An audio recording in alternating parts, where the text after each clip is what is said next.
These are our glute bridges with abduction. This is a corrective stabilization exercise, going to be targeting the glutes and the abductor complex.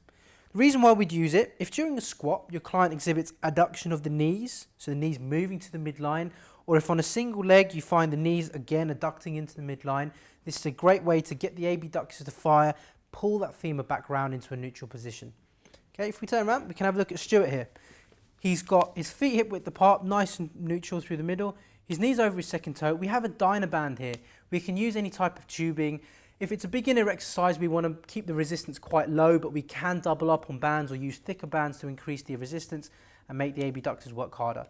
Neutral hips, nice neutral spine, ease in line with the shoulders. Stuart, if you can draw your core in, perform a good couple of reps for me.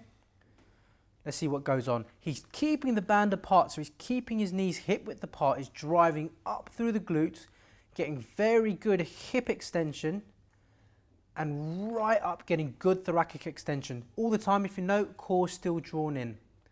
Just relax there. A couple of things we may see. If the bands are too tight, we may find that the adductors aren't strong enough and the knees come in and adduct to the midline again. If your client has got a tight hamstrings or an underactive glutes, you may find the hamstring wants to pull the hips so it rotates posteriorly and then drive up. And you'll see this little rotation through the hips and then driving up to the ceiling through there. We may also find there's not enough extension through the hips, and this will also mean we don't get enough thoracic extension. Good form should look like this.